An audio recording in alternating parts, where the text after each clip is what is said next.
And we're back with episode 13 of the Guardian Project podcast. I'm your host, Andy Flory, and I am adamant that I will like Throne of Eldraine.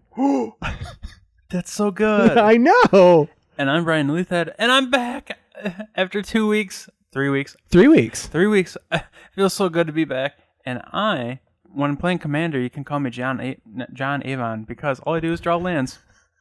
That's real. Actually, I would prefer to use John Avon lands in all my decks. I would too, but they're not in Japanese, so. And you are now a married man. I am a married man. Please listen carefully. And this is the podcast where we talk about all things Magic the Gathering. Mostly. But before we go ahead and start, we want to thank our listeners. We wouldn't be here without you, and we appreciate all of your engagement.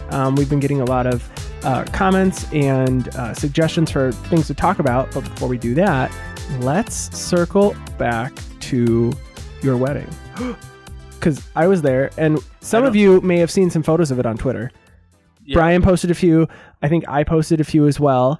Yep. It was a nice wedding, and let's hear about it. How were you nervous? No, not at all. I think leading up to the ceremony, I was just like, let's get this over with because I want to party.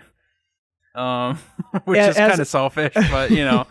No, everything went very smooth, and I was not nervous. I know Angela was. She started crying during the nuptials. I didn't cry. I cry at every wedding, but I was like, no, just look at the floor. Just look at the floor. Just look at the AT floor. At the AT floor. Yeah, no, I did not. I didn't cry, but I was a little stressed. I think your wedding party, we took on a little bit of stress because we were like, oh my God, how are we going to make it downtown? Take photos. Get back. You were a little. I think everybody was just stressed that day, but that comes with wedding. I think you were a little stressed with the shoes because you're like. I got my shoes for Brian's wedding literally minutes before the party bus picked us up to go to the wedding. Yep. I did not have shoes. I tried my shoes on for the first time about an hour before your wedding. I was like, well, yep. I hope these fit. Yeah. Because if not, we're cramming our feet right into them and we're going for it, guys.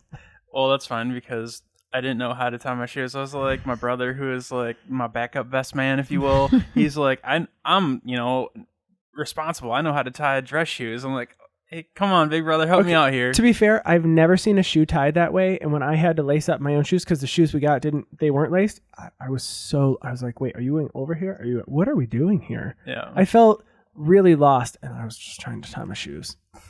They ended up looking good, but I think my favorite part of your wedding, one of my favorite parts was that, so Brian is actually Hawaiian, and his aunt Bobby came in from Hawaii, and she made leis for everybody to wear, ceremonial leis. Yeah. Those were really cool. They smelled really good, and a lot of us were really hungry, and we were like, oh, I could just nibble on this. It's like a little salad. I don't know what were they made out of again? So they were made out of... Yours had ginger in it because you were like the groom had it. You had a fancy lei. Yeah, we were ginger. Most of them were, I think, they're called male, so they like wrap around and they're kind of like go down to like your thighs. Mm-hmm. I don't remember what those were made out of, but most of them were ginger and like tuberose, which is like I think, or maybe that is. Is it native? Is that native to Hawaii? I don't know. They were really pretty and they smelled really good though. Yeah, no, I don't think those are native to Hawaii, but they are definitely a Pacific flower. So, okay. Yeah. She had like 4 different designs. I mean, there's literally hundreds of different lei designs that you can do. They do it in all native Pacific cultures. Mm-hmm. So, yeah. Thank you, Aunt Bobby, for that very much. I mean, she did so much. I bet Aunt Bobby listens to our Magic podcast. Probably. Clearly, she spends... I know it. Shout out to Aunt Bobby. Shout out to Aunt Bobby, that's right. Shout out to Uncle Tim. He did a lot of work, too. Does Uncle Tim listen to our podcast? No. Literally no one from Angela's family listens to the podcast. They have better stuff to do. They don't understand Magic. Yeah. They just don't understand us. What a bunch of buttholes. No. Negate. Counterspell. Hopefully they listen to at least this first 5 minutes where I'm thanking everybody. You could just ask them to. I could. We're on Spotify. That's an easy one to find it. Or if they have an iPhone, it's real easy because it comes already on their phone. They can just find it. Yeah. iPhone hello. iPhone hello. Ooh. Well, I have an iPhone. Hello, Moto. You have an iPhone as well. I do. Because you know how to pick a phone. I know how to party. Do you have an iPhone, producer? Oh, He doesn't have an iPhone. That's all right. Well, he drinks his coffee like a man. He put Splenda in it, right? Yeah, he just winked. He put Splenda. That's not black coffee. See, last week we talked about how we take our coffee. Oh, I take it all sorts except for black because You don't like the black coffee. No. Coyle really. Mike Coyle. Thank you for filling in again. Oh yeah, thank you. He did like that black coffee, and I was like, oh, we had that whole conversation about how I buy really basic drinks at Starbucks. Mine are expensive and take a minute. And he's like, they just put the coffee into the cup and they're done. Mine's like, all right, that'll be 3 or 4 minutes for me to make your iced caramel macchiato. And, it's delicious. I became sort of real extra because I started drinking almond milk in mine. You're one of those guys now. When I'm in Starbucks, I like to add on that sprinkle of almond milk for 75 cents. Today I got producer Ryan. We pay him in cappuccinos. He's got his cappuccinos, so I picked him up a cappuccino tonight. And for the first time, I've never been asked this before, and they were like, "Would you like a pump of a flavor in there?" And I was like, I don't know if he wants flavoring. And I said, no, let's keep it boring. That's what I called it. I just don't, they're not very sweet. I expected cappuccino to be sweet. They're not sweet. They're kind of like bitter. It's my favorite. And so, I think do you like flavors? Cause I'll add one next time. He would like peppermint. I order peppermint mochas year round. Second, I've mentioned that before. That's what I get when I go there. Yeah. I digress. Your wedding. I like coffee. I like all forms of coffee except for black. I had it at your wedding with your cake. I did too because I was tired. AF? AF. Those are my initials, AF. Good initials. Mind blown. I didn't have anything for that. My mind just cleared. It was at ease. I just want to thank everybody who came out to our wedding and made it a success. I don't want to thank some people more than others. They all contributed in some way. I want to thank my new in-laws. They paid for a wonderful wedding. All my groomsmen, you guys were great and easygoing, and thank you for everything that all you've done. To my wonderful wife and her bridal party, you guys were great during the shower, and during the wedding and everything. Very supportive. I love all you guys, and there are just so many countless people who I can't thank enough for making it a smooth and wonderful wedding. So thank you for all that. You're welcome. I was in the wedding party. He did thank us. I was a groomsman. No, it's like you're like thanking me for thanking all of you. It's wonderful. Oh, thank you. You're the conduit of thanks. Thank you. That should be a magic card. Thank Conduit you. of ruin, conduit of thanks. Conduit of thanks. All right, well, if that ever comes out, we got to circle back to this episode and be like, we called it. We called it. Conduit of thanks. All right, so what's on the agenda, you asked? After the wedding, we're going to do some updates. Wait. What's on the agenda today? We're just going to make producer Ryan do more work now. What's on the agenda today? He's so mad. We got to get him more coffee. We will. Okay, so on today's podcast, we're going to go over what happened in Magic Fest Indy and the Mythic Championship qualifiers that accompanied it. Andy's going to go over Ravnica Story Updates. We're going to cover the new mechanics from Throne of Eldraine as they were spoiled, and then go over some of our favorite cards. And then we're going to play a game called Would You Rather. More Would You Rather. We had fun last time, so we're gonna continue. We're gonna continue that. You're gonna see more of this in the future because we received a lot of good feedback on the Would You Rather last time because we were monsters. Yours were gross. I hope they're not as gross this week. They won't be much better, but they're not that bad. So Magic Fest Indy and the Mythic Championship qualifier. What is the scoop? So it happened in Indianapolis. Let me bring up my notes. Indianapolis.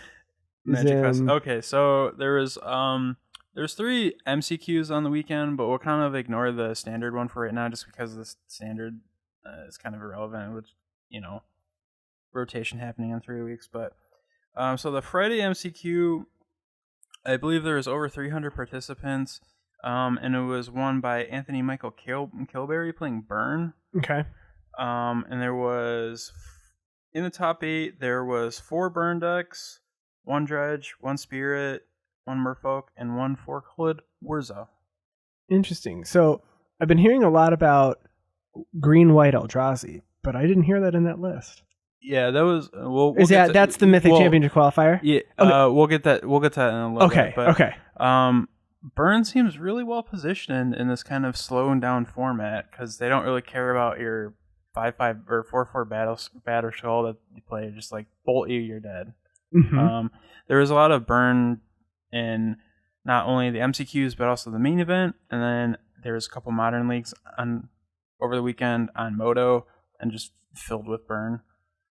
Well, they don't have to compete with like super fast. I mean, those were the fast decks, but there were other decks that were super fast. Now we don't have to do it. Yeah, you're like turn 2 Hogak, and you're like, okay, I lava spike you. I just lose. Right. Yeah, I'm gonna spend 3 bolts to kill your Hogak that you can just recur. So burn is back, and It was always viable before. It was like it just steals games out of nowhere. Like, well, I lost to burn in this last round. Right. I mean, they literally have well over 7 unique spells that do the same thing. So it's just like count to 7 spells and you pretty much win. Right. So straightforward, but always if you're playing against a good solid burn opponent, it's hard to win. It's also not an easy deck to play. You have to make a lot of really difficult decisions. I know. Do I swing with my my 2/2, what is the 2/2 that has, they reveal the... Goblin Guide? Yeah. Do I swing with Goblin Guide or do I hold it back this turn? Right. I think in many cases you just swing with it, but I just like to turn cardboard sideways when I play Magic in Modern. Correct, yeah. And sometimes you just need to use your burn spells to bolt a bird. I mean, it's a basic play, but, bolt a bird, that's a thing that people say, so I always know to do it. Don't let it live. I've been told that's an important thing to kill. Yeah. Birds of Paradise cannot get out of hand. Otherwise, you are not going to be in for a good day. But we can... You want to just go to the main event, or you want to go to the Sunday MCQ results? No, You want to do chronological? Sure. Okay.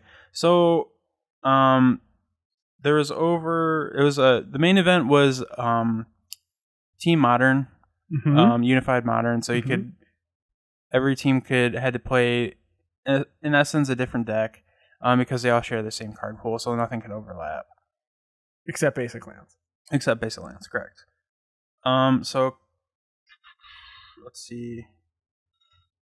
Is this the one that Ellie Warfield, they came in the top?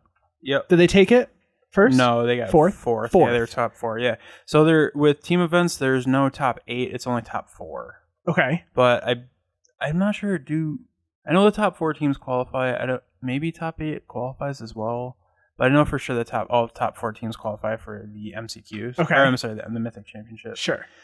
So day 1, the most played deck was Burn, which made up about 12% of the meta, and then Mono Green Tron was second. Which, if you've ever watched Burn play Mono Green, it's like, why are we playing this? Because Tron can't win. No. Oh, it's just too slow? Yeah.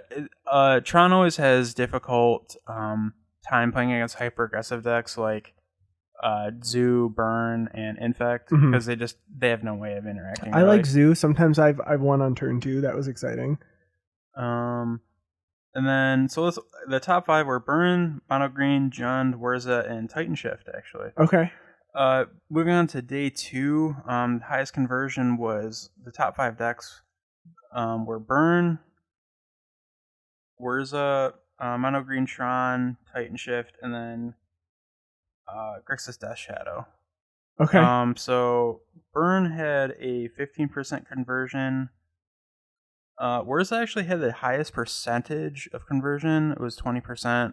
But obviously a lesser stake. I'm happy to hear it's not higher because I've been listening to a lot of folks talk about that, and they were afraid that deck was just going to run away.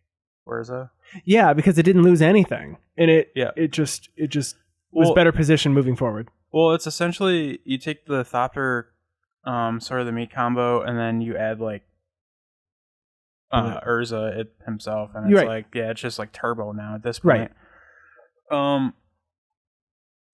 But then it's moving on to the top 4. So it was actually won by a trio, obviously.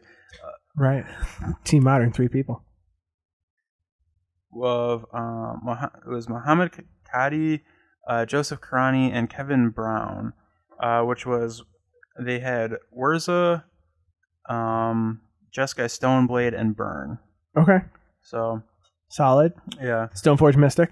Stoneforge Mystic, and then he was also playing Geist of Saintraft in the main. I think it was just a Prison O'Clock against like the slower decks. Spicy. I mean, it's exciting to see that card back in Modern. Yeah, and being played again, I guess. Guess who's back? Just not in blue-white control, because I've seen that in blue-white control before. Right. With the when they were swinging in with that and the and the Celestial Colonnades, when that was like the main strategy. That was a couple years ago, but yeah, take 10. It's rough. Yeah. Let's see. And then Kevin Brown playing the stock burn list, and then Jeskai Stoneblade. They ended up playing against Joseph Burnell, Matthew Hoey, and Andrew Tendrum in the finals, who are actually Midwest grinders. If you played anywhere locally, that's a big event. You probably heard some of those names. They're based out of Chicago. Joseph Burnell was playing Blue-White Stoneblade, Matt Hoey was playing Humans, and Andrew Tendrum was playing Burn. So there's a lot of, like I said, there's a lot of Burn for this event. You burnt. You're done. If this was Hell's Kitchen, Gordon Ramsay would be so mad at you. Third place, we have Nick Roller playing John, James Moskal playing Urza Stoneforge, which is just the Urza combo with Stoneforge package. Kind of grind out a little bit better. Does that just look for Sword of the Meat combo? And it also has that ability. Yeah, you can find the Sword of the Meat. Sure. Yeah. And then Jonathan Zutt playing just Mono Green Tron. Okay. Fourth place, we have Chad Harney playing Urza, John Hobbs playing Grixis Death Shadow, and then Allie Warfield playing Green-White Eldrazi. So the professor just did a video on that deck. Yeah. And it seems really fun. So it did gain a lot of buzz from over the weekend. I believe she put it on her Patreon with like a sideboard guide and stuff.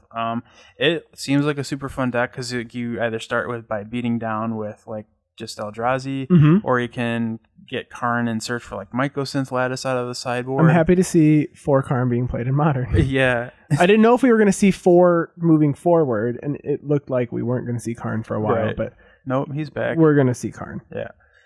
Or the third win option is Stoneforge Mystic. It's all of them. Like, do you want this? Okay, go for it. Yeah, is that not working? Try this one.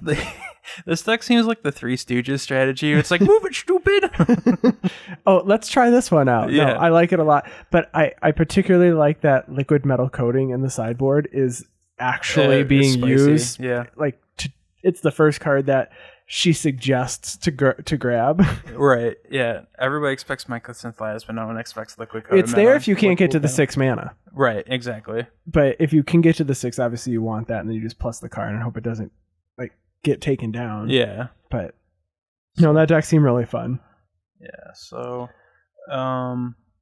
moving on to the Sunday MCQ. This one was a little bit more diverse. It was actually won by Jund, which is a deck that's close to my heart.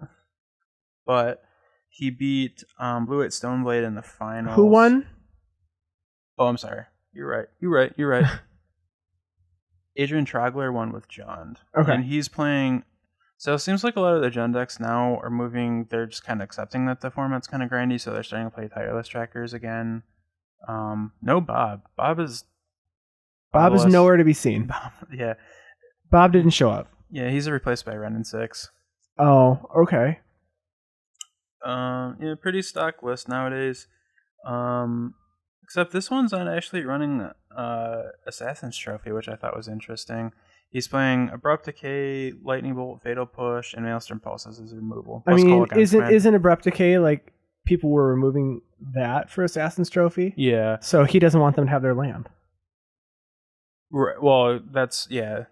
With Abrupt Decay, it's kind of just a concession to... Is Abrupt Decay the one that can't be countered as well? Can't be countered, destroys non-land permanent. Okay. CMC 3 or less. Yeah. Sure. Value. Jund is value. Jund is value. So the top 8 for that was... it had a Naya Zoo deck in there. I play Naizu. Yeah. This one was playing Bomat Courier. I've seen that build before. It's less restrictive on your mana, to play Bomat Courier and card advantage. Yeah, who doesn't want card advantage in a red deck? My version's mostly green, but yeah, I agree. Oh, okay, yeah, I agree. I play the Revolt Zoo, so it requires me to have too many fetch lands, and I get really greedy with the mana, and I pretty much scoop to Blood Moon if I haven't taken them out before it falls. All right. So the top 8 for this was 3 different Stoneblade decks. There's 2 blue-white, 1 Jeskai. Surprisingly, only 1 burn in this one. The Naizu, John Hardened Scales, and then Spirits. How do you feel about that new card that gives creatures of a chosen type you pick -3/-3 till end of turn?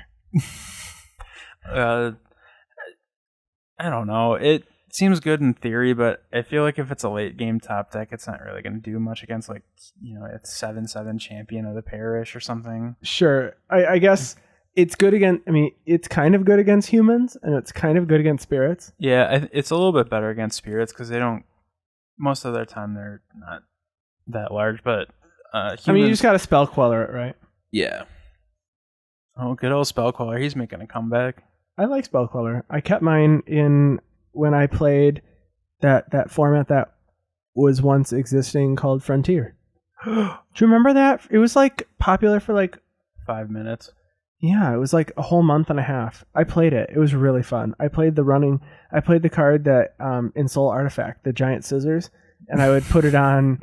I would just put it on lands and things and swing in with the giant scissors, and it did really well. Screw rock, paper, scissors. I got in Soul Artifact. Oh, and Soul Artifact was very good in that because I really like it. You just equip your own with that. They're like Rutro or Darksteel Citadel. Anyway, Modern, yeah.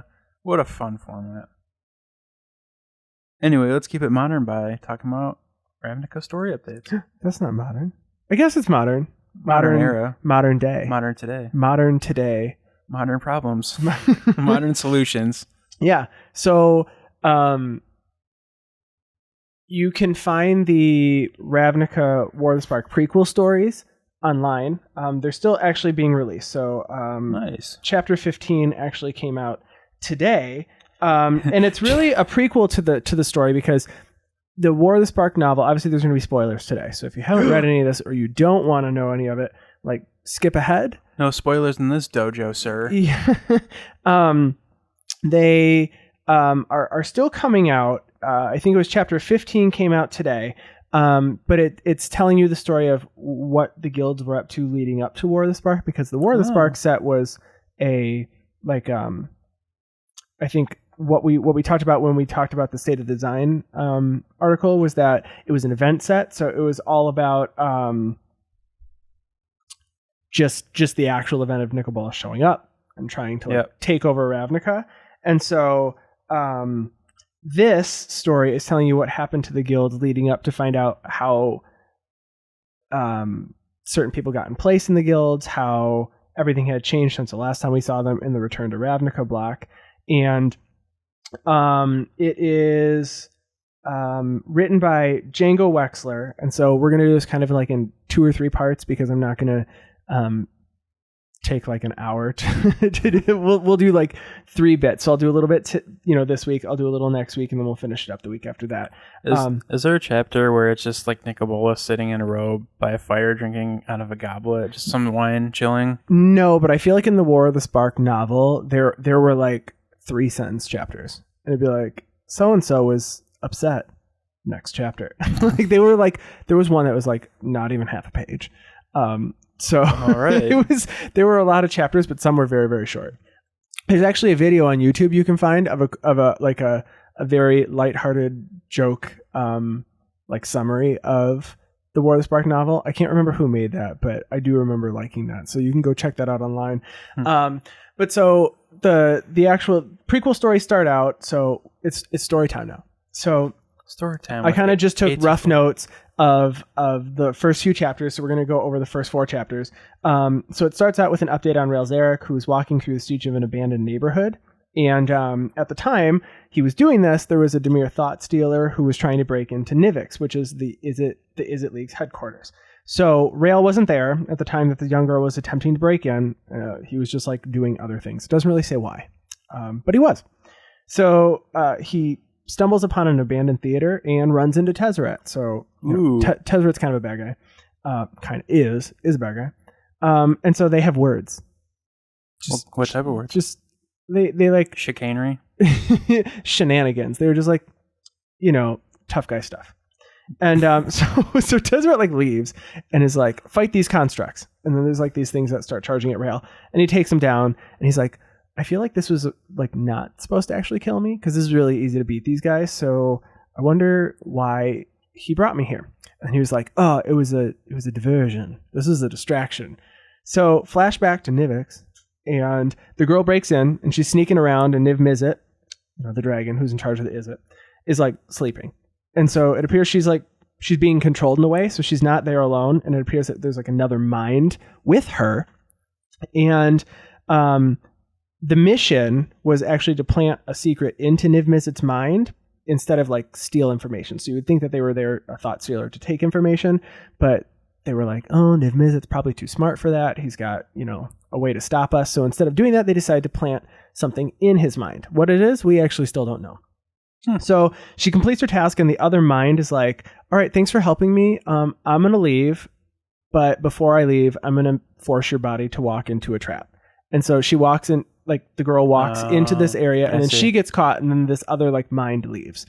So anyway, Niv Mizzet is like super paranoid and has lots of traps, and she gets caught physically. And so Rael was like, I feel like something's wrong. So he like rushes back, and he gets upstairs, and Niv Mizzet was like, so this person like tried to break in, and she's over there, and she stopped, and she was like all kind of just frozen. And so Rael was trying to not give up too much information, and Niv Mizzet was like, yeah, I know you're a planeswalker. He was like, what? Huh? And Niv Mizzet was like, I've been here for 10,000 years. How do you really think that I don't know things? And so he basically said, Niv Mizzet said he's trying to become more powerful, and he needs Rael to unite the guilds, because after the guild pact was broken, all the guilds were kind of just like feuding, and no one wanted to actually like get along. And Jace left at the end of the Return to Ravnica block. He left, and he was supposed to be the living guild pact, and he was supposed to keep everything in order, but he left. So anyway, so Niv Mizzet was like, but in case my plan fails, he gives him plans for a project called Project Lightning Bug. And he was like, this is basically a beacon that we're going to turn on. And in case anything goes to shit, we're going to turn this on and have a bunch of planeswalkers come to Ravnica. Okay. So that was that. Now we get to see what's going on with the Golgari. So Jared, Golgari Lichlord, is still in charge. Wait, you have a question? This is your favorite guild. Well, at least favorite color scheme, right? No, I like playing blue-white, honestly, in Commander, but I do like the story of Golgari, because Vraska was the first planeswalker I opened, so it is near and dear. Yeah, there you go. So you catch up with Jared, and he's like sitting on his throne, chatting with Storav Deverkin Lich, who's another card. So a lot of these cards were printed just now. Right. Anyway, Jared ordered like his throne room sealed, and there's a troll who like breaks in, and Vraska walks in. Vraska walks in with Mazarek, who's the also has legendary card Kraul Death Priest. They walk in, and they were like, we're gonna take over. And Jared was like, you can't just break in. Like, it can only be Jared. And so he was like, I could have your head for like breaking into my throne room and like messing things up. And she was like, no, try me. Ooh. And so, oh no, he didn't. So he orders 2 people to try to kill Vraska and Mazarek. And Vraska just turns the guy to stone. And then Mazarek casts a spell and kills the other person. And Jared was like, huh? I can't believe they didn't stop you.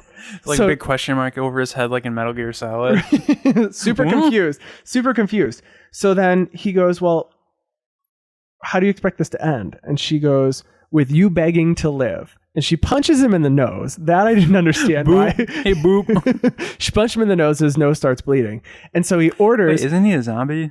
He's an elf. He's not a zombie. Oh, is he a zombie elf? He might be both. I think he's a zombie elf.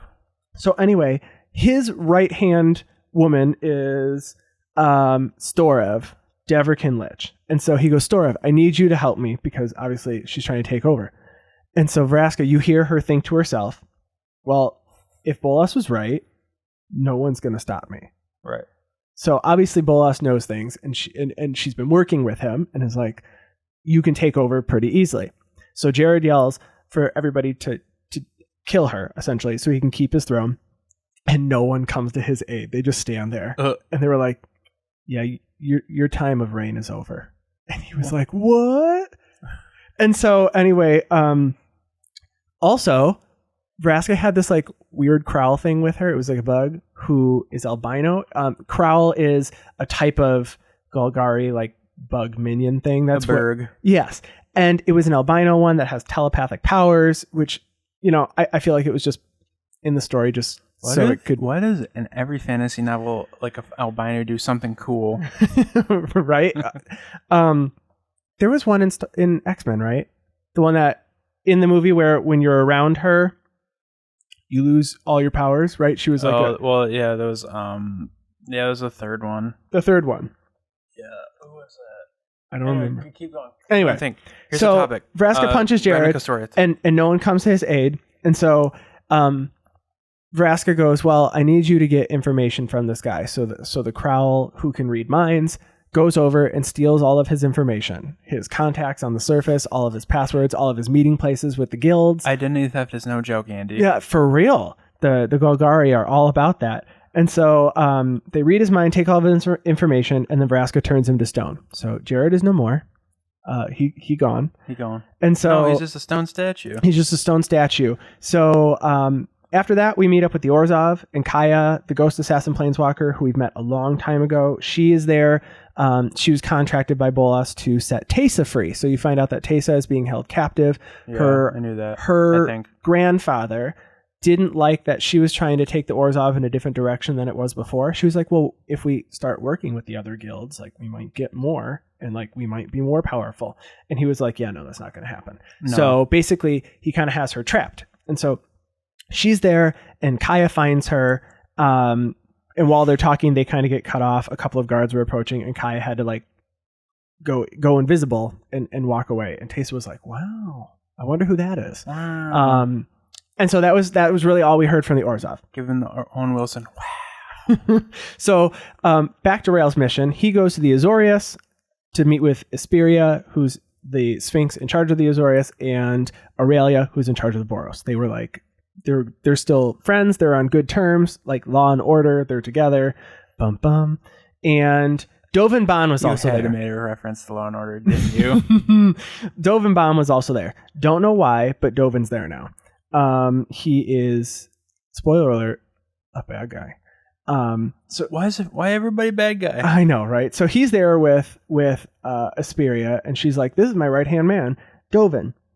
So they start talking, and they're trying to find a way to unite the guild, and to make Niv Mizzet the living embodiment of the Guild Pact, ensuring they would have a way to fight Bolas, because he explains this dragon from another world is trying to come here, and Isperia and Aurelia were like, for real? We've heard about this, but like we don't think this is real. And Dovin Baan steps out of like the shadows and is like, it's real. It's real. I've met him. I've seen him. And so Isperia was like, well, it's probably a good idea to get the guilds together for a guild summit. That's a card. And Dovin Baan mentions that Jace was alive on Kaladesh, because Isperia was all, well, I think Jace might be dead because like he hasn't been back. And Dovin's like, nope, he's not. He just hasn't been back here. I saw him. So anyway, Isperia basically says, we'll show up. And Aurelia from the Boros says, well, we'll come. But we have to figure out ways to get everyone else together. Rael, that's pretty much your job. Like, we'll show up, but we're going to make you do all the work.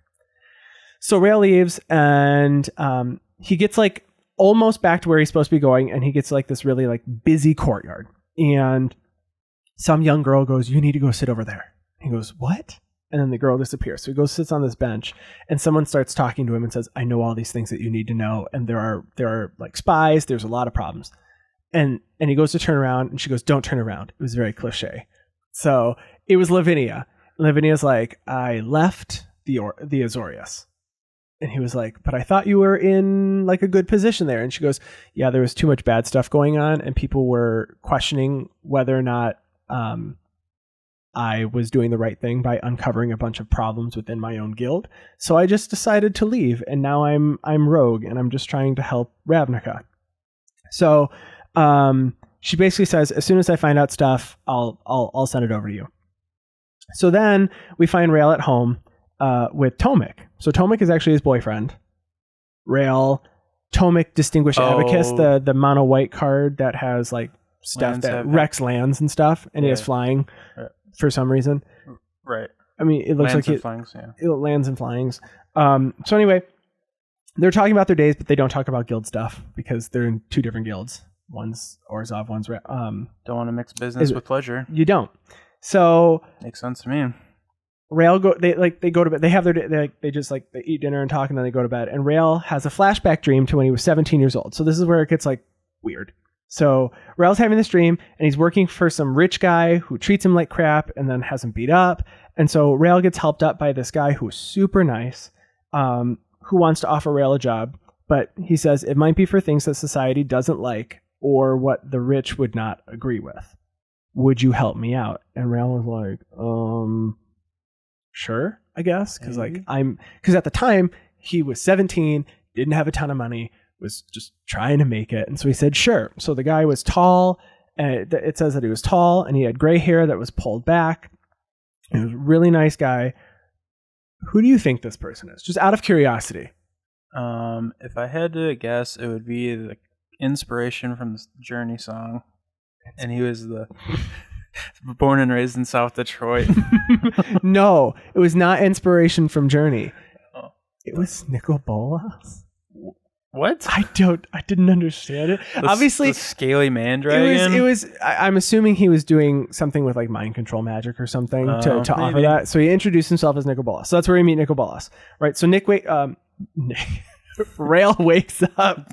Rael wakes up with a pounding Freudian slip. Please excuse us, audience. Right, with a pounding on the door, and there's a messenger with a note that was like, "The Dimir want to talk to you because they want to change their leadership. You need to go meet them in this alley." I was like, "What?" And they said, "But you need to do it before the sun comes up, so you need to go now." Nothing ever happens good in an alley. Nothing happens good in alleys. So he gets this alley and finds out that Dimir thought stealer who flashback who was breaking into Nivix is dead. Dead. That's not where I thought that was going. Yeah. I thought it was going to be part of that alley. No. Wow. Well, she was there, but dead. And recently, because there was like lots of blood dripping. Lots of blood. Drip, drip, drip. And so she's dead, and then Lazav appears. And Lazav's like, yeah, she turned on us, and she needed to go. We also want the person that is physically trapped in Niv Mizzet's clutches back as well, because she didn't do that on her own. This person like took her mind and like stole it and this weird stuff, and I would like at least my thought stealer back. Can you get her back? Rael was like, okay. So Lazav basically says someone infiltrated the Dimir, and he'll show up to the summit because he already knew about it, because they have secrets everywhere. They have spies everywhere. So 007. He said he'll show up, but he will be attending under a disguise.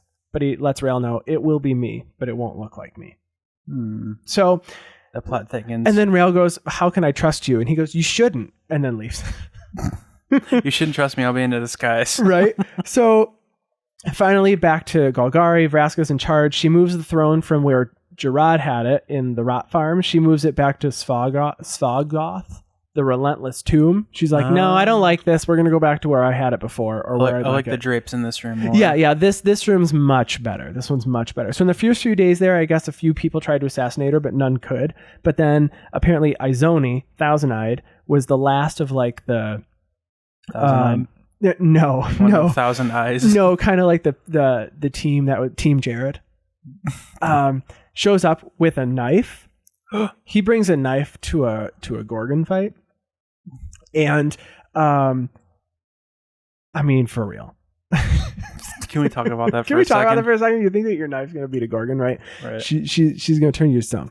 So anyway, I guess Izoni was the most powerful of the Dev Karin left. Those are like the dark elves. And he wanted to take this worm back. Didn't happen. Vraska had her zombie minions drag Izoni into like position. Basically, that was what she was doing. That's what she was doing. She was having the zombies like hold people up, and then she would just like look into their eyes and turn them into stone. So Izoni is fighting really hard to not get turned to stone. And at the last second, she does turn him to stone, but he pulls his arm. I don't know why this pulls his arm, and she turns him to stone while he's waving at her.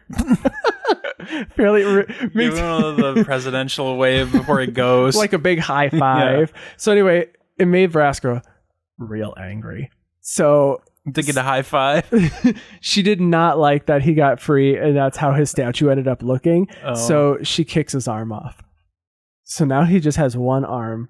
He looks like a Greek statue nowadays. Yeah, right. So anyway, then the that telepathic bug starts talking to Vraska and is all, "What's wrong?" And she goes, "I don't know. I feel like something's wrong." And he goes, "Well, I did look into your mind." And she was like, "You're not supposed to do that. I told you not to." And he says, "Well, I didn't mean to, but I just kind of like grazed off your thoughts. Like it just like bounced off. I just lightly saw them." I touched your shoulder and stuff happens. And he goes, "There's something missing, like from your memory." So a long time ago, back in the Ixalan block, when she was friends with Jace and she was like a good old pirate and was full Pirates of the Caribbean. Mm-hmm. She was working for Nicol Bolas, obviously like she is now, and she told Jace. It was when Jace and her had like a love connection, like the show Love Connection, and that was a show, right? That was the show. The match game is all those shows, Love right? Potion number 9. Yeah, that works too. Yeah. So she says, "Well, I need to go back," and Jace, back in Ixalan, basically says, "Yeah, but Nicol Bolas is going to kill you because he knows that you told me stuff, and he knows that I know stuff, and this is not going to work out." And he goes, "I can just take those memories away, and I'll give you them back when I come to Ravnica in the future," right? So she's here, and we're in the present now, and she because this is a prequel to the War of the Spark, she hasn't gotten her memories back, so they're missing. So this bug is all, "Your memories are missing. I can unlock them for you."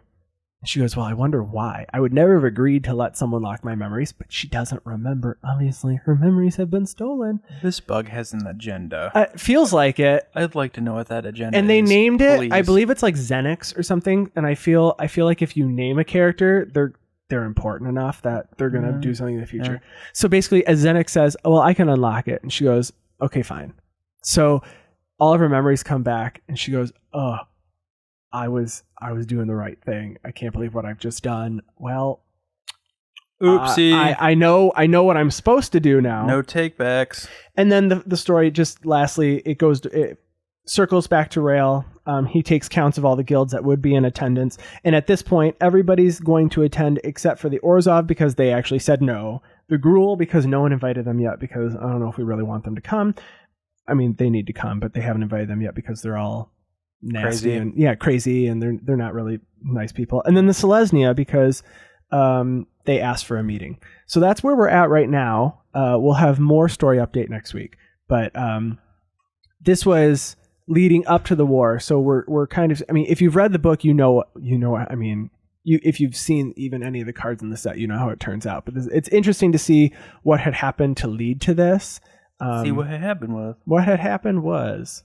So that's where we're at with story updates. So when we do updates in the future, can you sound like Luis from Ant-Man when he does the recaps? Oh, that'd be really good. Okay, so I was wine tasting with my cousin Ernesto, and it was mainly reds, and you know how I don't like reds, but there was this rosé that was delightful. I will see if I can write some notes in a different way. There's no way I can be that funny. That is like any recap should just have Michael Pena do that character. It's so great. But that I know that we're talking about War of the Spark, and it feels like it was so long ago that set came out.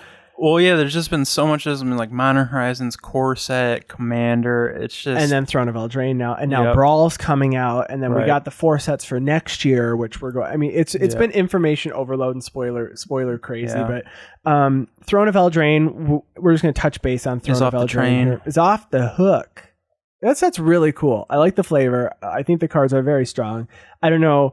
I don't necessarily think they're being pushed. I think a few are. I think Will and Rowan, like the Royal Scions, I think that card's going to be great in Standard. I did not... You're going to be very proud of me because I looked this up. I didn't know that they shared a Spark. I know. Isn't that interesting? Yeah. So you won't find them. You won't find them alone. They'll either all be. They'll be on a plane together. They can't. Yeah. It's kind of like Ren. He can't. He has to have a physical embodiment. He has to have a host. Tree folk. Poor tree folk. Poor Groot. Oh, poor 6. Wonder what happened to 1 through 5. Wait, what happens if we go this 7, 8, 9? 7, 8, 9. Ooh, kindergarten throwback. So Throne of Eldraine, we've seen some more spoilers. Any specific notable cards you want to chat about? Lochmere Serpent. Okay, why is that? Okay, so what is that? And it's based off the Loch Ness Monster. Okay. Have you ever seen South Park? Not all of them, but yes. Who killed Kenny? Are you right? That's the one who dies. Kenny dies in all the episodes. Are you familiar with the Loch Ness Monster moment episode? Absolutely. The 350. I'm not. 350. Okay, how many activated abilities does Lochmere Serpent have? 3. And then how many words are there in total? Is that why everybody's talking about there being 50 words on the card? Yeah, it's Tree Fitty. Tree Fitty? Yeah, I thought that was awesome. Every time somebody... Did anybody confirm that this was related? I don't know. We'll have to go to... There's no way that's coincidence. We'll have to go to Blogatog, right? I mean, Mark Rosar is going to have to answer that. Yeah. Unless someone got really, really smart and was able to throw that many specific words. Probably. I mean, R&D is... That's really great. They're hilarious. Anyway, well, I'll talk about the card since I'm so excited about it. Okay. So it's a creature type serpent, Lochmere Serpent. It costs 4, a blue and a black, so 6 CMC. Has flash. Then it has blue, sacrifice an island. Lochmere Serpent can't be blocked this turn. 1 black, sacrifice a swamp. You gain 1 life and draw a card. Then blue and a black, exile 5 target cards from an opponent's library. Return Lochmere Serpent from your graveyard to your hand. Activate this ability only anytime you could cast a sorcery. That's a 7/7. It reminds me of Perlic Ancient. Yeah, like Perlic Ancient, Aetherling, Morphling, all those kind of... It has a way to either defend itself from removal or recursion, and then also has card advantage. Mm-hmm. So it's a great control deck finisher for sure. Absolutely. I think one that was spoiled yesterday, I like Outlaw's Merriment. It reminds me a lot of Assemble the Legion, but not necessarily Assemble. So it's 1 red, white for an enchantment that has at the beginning of your upkeep. Choose one of these at random. You either create and then you create a red and white creature token with one of these characteristics. So it's random, which is kind of cool, but at the same time it feels like you're just going to get value no matter what. So at random you either create a 3/1 human warrior with trample and haste, a 2/1 human cleric with lifelink and haste, or a 1/2 human rogue that has haste, and when this creature enters the battlefield it deals 1 damage to any target. It feels really good. It's a card that Boros needs in Commander. I feel like it's probably going to be decent. I mean, it's not expensive. It's a 4 CMC card. Right, which is technically cheaper than Assemble the Legion. And I feel like all these tokens are actually useful. None of them is particularly bad. I mean, I would prefer to get the human warrior or the cleric, like the rogue, the 1/2 with haste that deals 1 damage. I don't know how relevant that is as I'm looking at a lot of these cards, at least from this set. Have a lot of rogues, right? Well, there's not a ton of creatures with 1 toughness. I mean, as I scroll through this, most are 2, but there's a lot of big creatures. I mean, there's a 7/7, a 4/4, a 7/6, an 8/8. I mean, there's so many big things. I don't know how relevant this is right now. Yeah. And how Standard's going to look. But from what I can see with the future Standard event that's on Arena right now, doesn't look like there's many 1/1 sitting out there. So I think that was one of the cards that I thought was unique, that was just recently spoiled. I like a card that was just spoiled this morning actually. It's it's a triple black legendary creature. Ayara, first of Lochthwain. Lochthwain? Lochthwain. Lochthwain, yeah. Okay, Lochthwain? Sounds like a rapper name. That's great. Anyway, whenever Ayara, first of Lochthwain, or another black creature enters the battlefield under your control, each opponent loses 1 life and you gain 1 life. Then it has tap, sacrifice another black creature, draw a card. And there's a 2/3. I mean, that's just black at its core. I think it's great. Yeah. Card advantage and grave, Mike Coyle might want that for his Gravecrawler decks. Yes. We were talking about it. He plays a She-Ray deck, and unfortunately it's not 1 power. But I feel like it could just go in it, and it'd still be fine. I mean, you sacrifice any creature in that deck, and it pretty much any creature. Yeah. I also like the a card that was spoiled today as well, Harmonious Archon. Archon? Archon. How do you pronounce it? Archon? Archon. Can do. 4 white for a 4/5 flyer that has non-Archon creatures have base power and toughness 3/3, and when it enters the battlefield, create 2 1/1 white human creature tokens. So you are paying 6 mana for 10 power, and one of them is a 4/5 flyer. Correct. I feel like this is very valuable. Yeah. Do you think that's a commander good enough to be a commander on its own, or does it go into something? Well, it's not legendary, so it can't be. But good point. It could be played in commander. I think so. Yeah. I have a Cigar to Humans deck. I think that it would really like this card. Oh, yeah. It makes all your humans base 3/3. Power 3/3 instead of 1/1. Right. Yeah. And it makes other humans. Yeah. So, card that was really interesting to me was Feasting Troll King, which is 2 colorless and then 4 green, so 6 CMC. It's a Troll Noble. That sounds like Chernobyl. Troll Noble. If you slur it, Chernobyl. It has Vigilance and Trample, then when it enters the battlefield, you create 3 food tokens. Nom nom. Nom nom. No. Munch. I'm a little bit behind. Is it pay 2, sacrifice it, gain 3 life? Is that what a food token is? Mm-hmm. Yes. Okay. And then you sacrifice 3 foods, return Feasting Troll King from your graveyard to the battlefield. Activates only during your turn, and it's a 7/6. So that's pretty good recursion. Talk about the mono blue legendary creature, the Emery Lurker of the Loch. This is the card. Brian texts me. He goes, I want to talk about this card. I love this card. This card, well, first off, I'm going to be putting this into my side Master Thopter EDH deck like immediately. There's like no question about that. Sure. So was it Emery? What's her card name? Full card name. Lurker of the Loch. Yeah, you said that. I'm not paying attention. Too happy about this card. It's a legendary Merfolk Wizard, and it's a 1/2.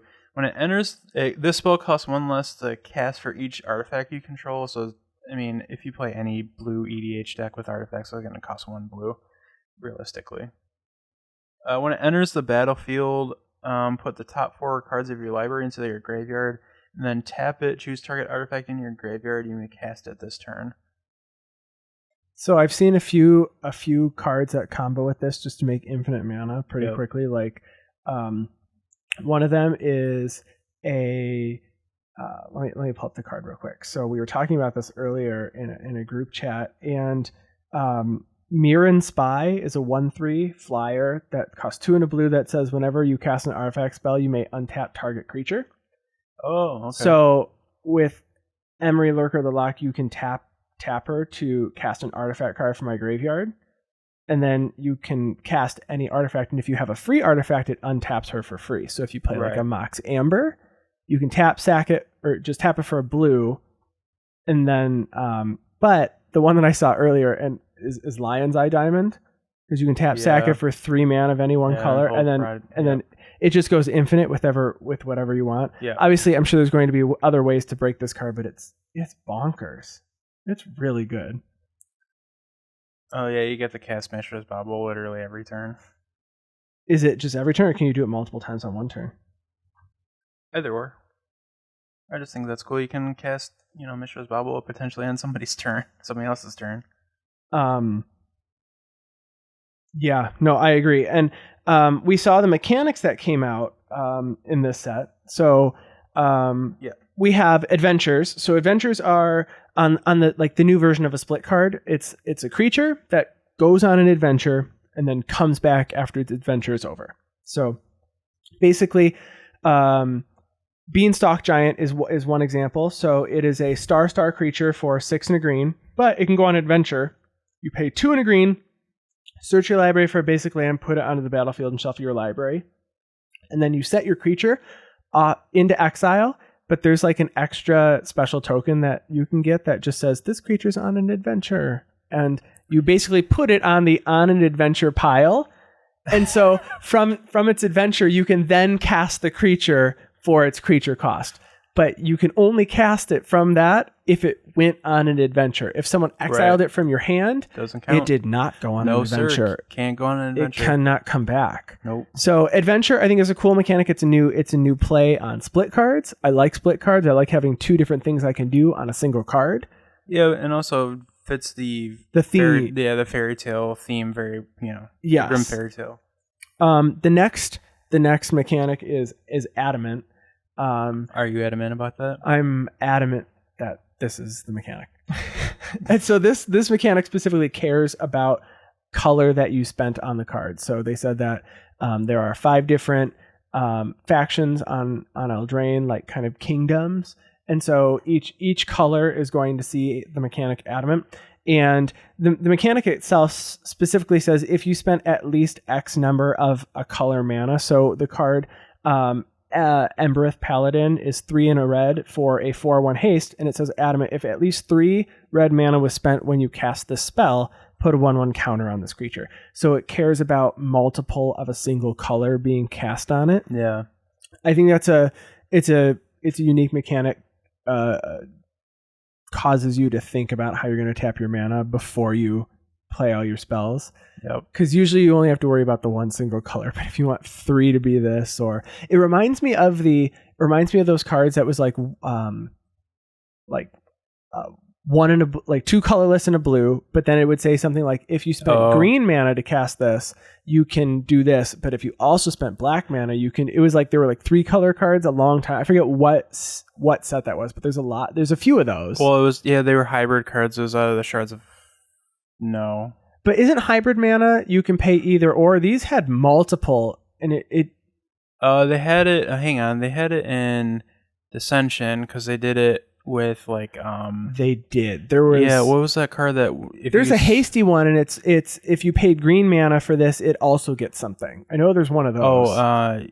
Yeah. Why am I blanking on this now? I know what you're talking about. Yeah, it reminds me of that. Yeah, but it cares about just one specific color instead of 2. Right.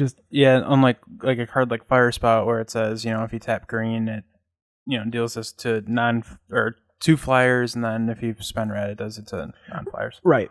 And then the third mechanic is food. So food was added out of left field. People were like, "How is this an artifact?" And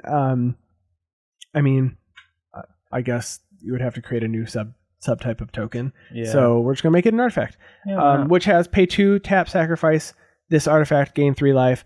I still personally would prefer a clue token because you can draw a card off of it. But we haven't seen the whole set. I mean, right now I believe we haven't even seen half of Throne of Eldraine. So yeah, I'm wondering if they're gonna do lands like temples or something, or dual lands of some sort that care about food. I'm thinking for this mechanic, I want to see some more stuff that really wants to outvalue on food. I mean, like the Troll King, stuff like that. It's like little mini mechanics. Brian, let's play some Would You Rather. My body is ready. Okay, so this is for pre-release specifically. So at a pre-release, would you rather be guaranteed that you open the most expensive card in the set in foil, but have a terrible card pool for like the rest of what you opened?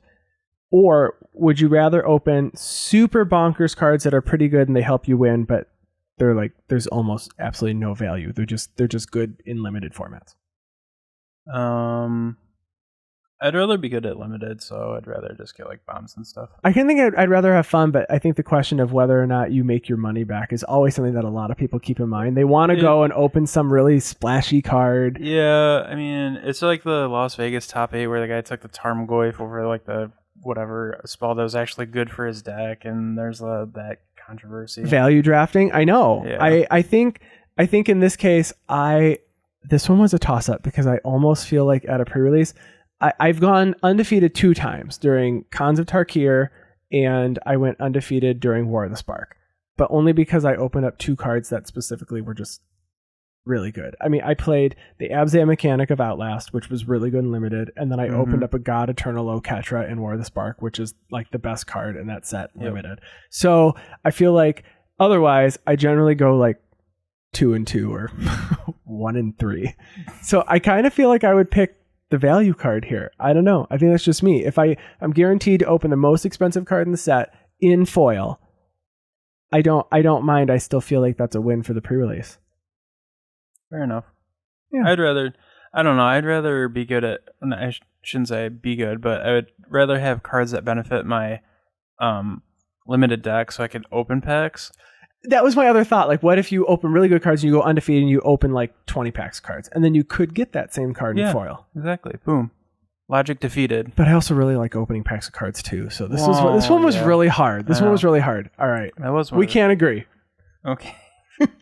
Okay. So this one is a little bit more related to working at a card shop. But would you rather sort 25 rows or live with someone who didn't care about your cards at all? I would rather... Wait. The 5 rows are a complete mess. Well, I've sorted cards for your shop before. And got through cards for you too. Correct. And then one time I sorted cards and you dropped the box on the floor. I know. I was so mad. I saw it in slow motion. I spent like 5 hours sorting this one box that was a hot mess. And I hand it to Brian and it slips out of his hands and he looks at the floor and goes, well, I guess you can come back next week. And I was like, dude, I'm not sorting this again next week. There's no way. Stay tuned. It still hasn't. Has that been sorted? No, that's all been gone through now. Oh, good. Okay. Yeah. I would... Actually, shout out to Del Pera for doing that for us. I would... I don't know. I like having a partner that does care about the cards, so I guess I would sort through cards. I don't mind sorting, but that's a lot of rows. 25? 25 times 5. That's like days. That's so long. That's like a million rows. The math checks out. It's a million rows. Don't double 25 rows is a million rows. That's what it feels like. Okay. Would you rather... Okay, so this isn't a game of Magic. And I don't know, maybe one game... Okay, let's do forever. Would you rather never be able to draw extra cards or never be able to tutor? God, what are you, Josh Lee Kwai? This was actually user submitted, so thank you, Ryan Pollux, for submitting this question. Oh, this would you rather? Of course it would be Ryan. He would ask a question like that. I would rather not tutor because I know that I like to draw cards, even if I like to draw cards and I still lose. I draw cards all the time and still lose. So I would want to draw. I don't care that much about tutoring. I guess I want something specific, so I'd probably rather tutor all the time. Really? You'd always tutor and never have extra draw spells? Yeah. Drawing cards, I wouldn't say it's overrated, but it's not specific enough for me. Okay. So I know this was answered earlier. So guest host Mike Coyle said he would always want a tutor because he spent too much money on his expensive tutors to not use them. Yeah, his like 47 copies of Vampire. He's got an Imperial Seal. So, I mean, there's that. Oh, that's true. That's an expensive card, even in the Judge promo. So he wants to use his tutors. Totally fair. Fair enough. Okay. Would you rather be... We're going to go to Ravnica for a little bit. Just this question. So okay. Okay. Would you rather be a Gruul Rioter or a Boros Private? Boros Private. Really?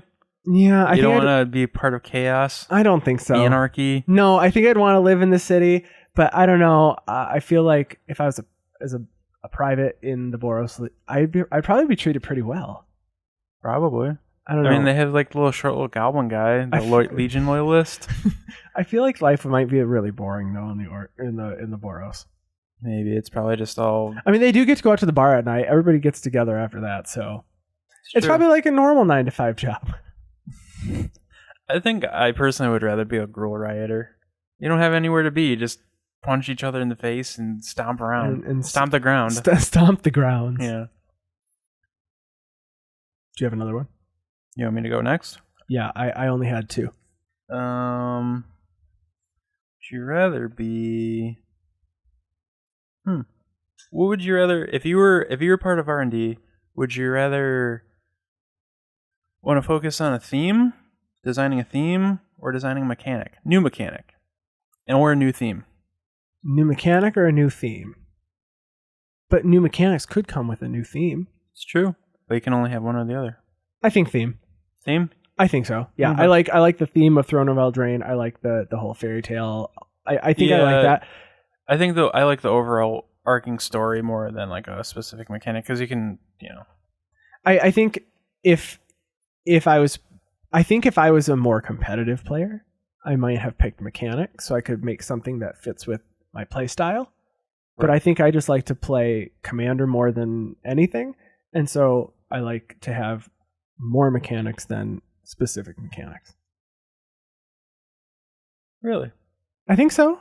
Okay. Just more. You'd rather draw a card than have a specific card with tutor, but you'd have a specific theme. I'd rather have a specific theme over a specific mechanic.